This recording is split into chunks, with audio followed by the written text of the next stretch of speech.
कितना मुश्किल है जिंदगी का ये सफर।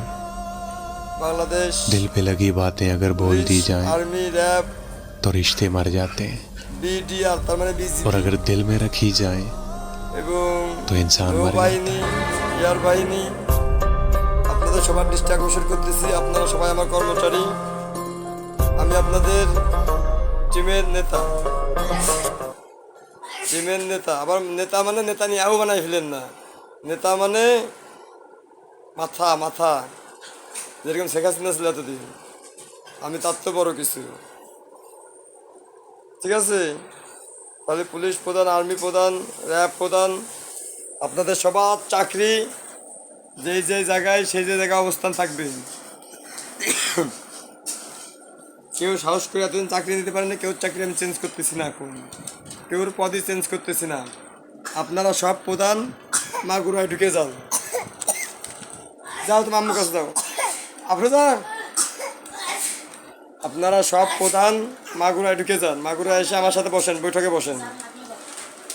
এবং আপনাদের যে এতদিন যাদেরকে ফলো করেছেন, ইসরায়েল, ইন্ডিয়া, আমেরিকা, ওরা আর পিছন দিয়ে ছুটে গেছে।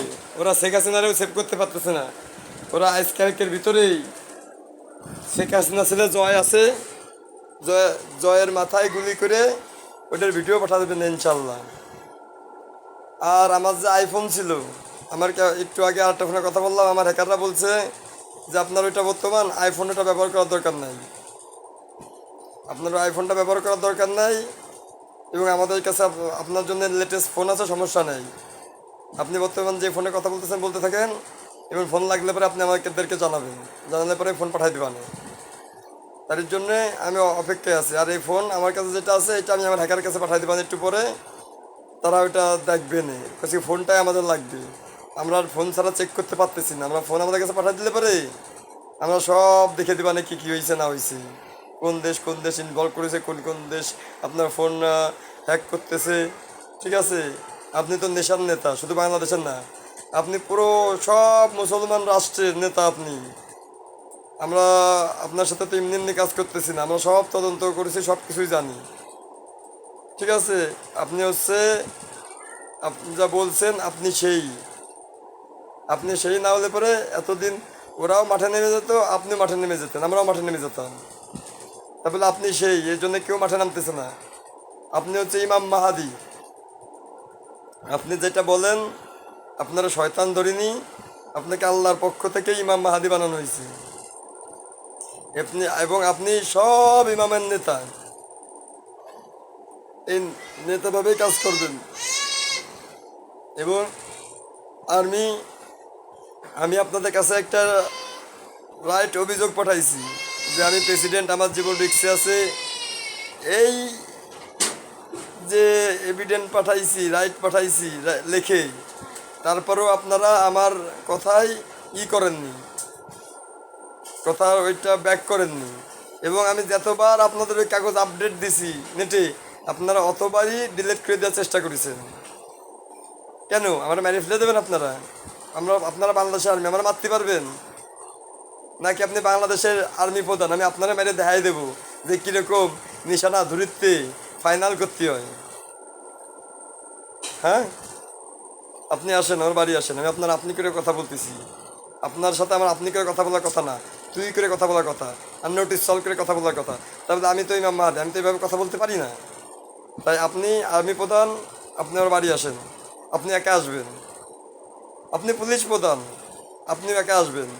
আপনাকে মাগুরা থানায় গেছিলাম, ওসিএসপি, তাদের সাথে কথা বলতে তারা অনেক ভালো ব্যবহার করেছে।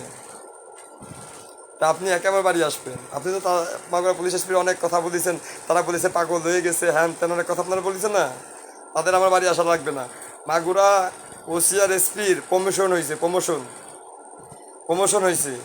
মাগুরা পুলিশ আর এসপি ছিল, বাংলাদেশ প্রেসিডেন্ট প্রমোশন দিয়েছে তাদেরকে, তাদের উপর খুশি হয়ে। এই প্রমোশনকে আপনি আটকাতে পারবেন? হ্যাঁ, নাকি আপনারে স্নাইপার দিয়ে শ্যুট করাবো পুলিশ প্রধানদের, নাকি আর্মিরে প্রধানরা হুকুম দেবো পুলিশ প্রধানরে মেরে দেন? আপনি আর্মি প্রধানের সাথে পুলিশ প্রধান একা একা ঢুকবেন, কোনো পিস্তল নিয়ে ঢুকবেন না আমার বাসায়। এবারটা র্যাব প্রধান, আপনাদেরকে আমি এ পর্যন্ত কোনো আদেশ দিই নাই, এখন দিচ্ছি আদেশ। র্যাব প্রধান, আমি আপনার উপর খুশি। আপনি মাগুরা এসে আমার সাথে কোনো কাজজাপ করেন না এখনো। আপনি আসবেন, আপনাদের পাওয়ার আরও বাড়াই দেওয়া হবে, আপনাদের র্যাবের পাওয়ার আরও বাড়াই দেওয়া হবে। এবারটা চলে আসেন এয়ারফোর্স প্রধান, আকাশে যারা ডিউটি করেন তারা চলে আসেন। আপনাদের আকাশের ডিউটি আরও বাড়াই দেওয়া হবে, আপনাদের পাওয়ার আরও বাড়াই দেওয়া হবে। আপনাকে দলের ভিতর আরও নতুন করে 10 থেকে 15টা এবং 20টা ঢুকতে পারে ফাইটার জেট লেটেস্ট। ঠিক আছে, ইরানেরতে দেবে কয়েকটা, রাশিয়াতে দেবে কয়েকটা। আপনারা আসেন, আমাদের এনে বৈঠক আছে। এবারটা চলে নেভি, এয়ারফোর্সে গেলাম তো, এবারটা নেভি, পানির পথে প্রধান।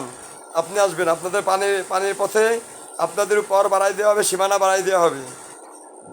ওই সীমানার ভিতরে কাজ করবেন এবং প্রত্যেকটা টিমে নতুন করে নিয়োগ হবে। 2 থেকে 3 লাখ করে নতুন আর্মি, 1 থেকে 1.5 লাখ নতুন পুলিশ, 10 থেকে 12,000 নতুন নেভি, 40 থেকে 50,000 নতুন এয়ারফোর্স, এসব নতুন করে অ্যাড হবে আপনাদের এর ভিতরে। তা আপনারা তাড়াতাড়ি আমার কাছে এসে, নতুন প্রেসিডেন্ট, আমার শপথ নেওয়া হয়ে গেছে, আবার নতুন করে শপথ নেব আপনাদের সামনে। আমার ইন্টারন্যাশনালভাবে শপথ নেওয়া হয়ে গেছে, শপথ আপনারা আমার টিকটকে পাবেন। এবং আবার নতুন করে শপথ নেব, যে শপথ দেখানো হবে। এবং বাংলাদেশে যেগুলো নিউজ চ্যানেল আছে, এই নিউজ চ্যানেলের প্রত্যেকটা নিউজ চ্যানেলের যারা মালিক তাদেরকে অ্যারেস্ট করবেন। অ্যারেস্ট করার পরে রেখে দেবেন। আমি প্রেসিডেন্সিয়াল চেয়ারে বসার পরে তারা কি ভুল করেছে এগুলো নিয়ে কথা হবে। তারা যদি সঠিক থেকে থাকে তাহলে তাদেরকে আবার পাওয়ার দিয়ে দেওয়া হবে, যে তারা নিউজ করে বেড়াবে। সঠিক নিউজ, ভুল নিউজ দেওয়া হবে না, টিভিতে ভুল নিউজ দেখানো হবে না একটা জনগণকেও। এটা মেনে নিতে পারলে বা তারপর তাদেরকে ছাড়া হবে। এবং বাংলাদেশে দুদক, আপনারা আপনাদের চাকরি ঠিক করেন নাই, তার জন্য যত দুদক অফিসার আছে তাদের সবার চাকরি চলে যাবে। নতুন করে দুদকে জয়েন দেওয়ানো হবে, যারা সঠিকভাবে দায়িত্ব পালন করতে পারবে। আপনারা আপনাদের দায়িত্ব পালন করতে পারেন নাই, দুদকের যে অরিজিনাল চাকরি আপনারা পালন করতে পারেন নাই। আপনাদের ডিউটি কি? ডিউটি শেখাস না, কথা মতো চলা। আপনারা যে দেখেন আমার মেয়ে, আপনারা আম্মু সালাম দাও, আসসালামু আলাইকুম বলো। এই তো সুন্দর, আমার মেয়েও আপনাদের সবাইকে সালাম দিছে। আমার ছেলে আছে, আমার ছেলেও সালাম দেবে। হ্যাঁ, আমার ছেলে হচ্ছে আমি মরে যাওয়ার পরে স্কলার হিসেবে আমাদের যে নবী সাল্লাল্লাহু আলাইহি সাল্লাম তার সাথে থাকবে। কথা বুঝেছেন? আমি তো মনে করেন কি, আফরোজা এর প্যান্ট পাল্টাই দাওনি কেন? প্যান্ট পাল্টাই দাও। আমার ছেলে নাম হচ্ছে আয়ান, সে হচ্ছে ঈসা সাল্লাল্লাহু আলাইহি সাল্লামের সাথে থাকবে। আমি ওই তো ইসের পরে, আল-আকসা মসজিদের নামাজের পরে হয়তো কিছুদিন পরে আমি মারা যেতে পারি ইনশাল্লাহ, আল্লাহ যদি নিয়ে যায়। আর না নিয়ে গেলে আমি থাকলাম, আমি যতদিন থাকবো। থাকার পরে আমার যে ছেলে আছে আয়ান, ও থাকবে ঈসা নবীর সাথে, ঈসা সাল্লাল্লাহু আলাইহি সাল্লামের সাথে আমার ছেলে থাকবে। এই জন্য ছেলেকে সেভাবে এখন থেকেই ট্রেনিং দেওয়া হচ্ছে। ঠিক আছে, এখনই ট্রেনিং দেওয়া হচ্ছে। আপনারা রাশিয়া কন্ট্যাক্ট করবেন, রমজান কাদেরিরে বাংলাদেশে আসতে বলবেন। সে হচ্ছে আমার বডিগার্ড থাকবে, স্পেশাল ফোর্স। তাকে আমার বডিগার্ড নিয়ে তার ফোর্স নিয়ে চলে আসতে বলবেন। এবং আপনারা যারা প্রধান যাদেরকে আসতে বলা হয়েছে তারা ইমিডিয়েটলি চলে আসেন। আপনাদেরকে কেউ হেল্প করতে পারবে না এক আমি ছাড়া। এই যে কি যেন ন্যাটো অলরেডি হারাই গেছে আমাদের বাংলাদেশের থেকে, ওরা আর বাংলাদেশে ঢুকবে না। আমরা ন্যাটো গ্রুপ না, আমরা ইসলাম গ্রুপ। আমাদের গ্রুপ ইসলাম, লা ইলাহা ইল্লাল্লাহ মুহাম্মাদুর রাসূলুল্লাহ সাল্লাল্লাহু আলাইহি ওয়াসাল্লাম, এটাই হচ্ছে আমাদের গ্রুপ। এবং আপনারা যেগুলো আর্মি অফিসার, পুলিশ অফিসার, তারা 5 ওয়াক্ত নামাজ পড়তে বাধ্য। আপনারা সবাই 5 ওয়াক্ত নামাজ পড়বেন, ঠিক আছে? এবং অন্য দেখলে পরেই যদি চোর ধরতে যান, চোরের আগে সালাম দেবেন, আসসালামু আলাইকুম চোর, ইউ আর আন্ডার অ্যারেস্ট। ঠিক আছে, লা ইলাহা ইল্লাল্লাহ মুহাম্মাদুর রাসূলুল্লাহ রেখে দিলাম। এখন আপনারা আসেন।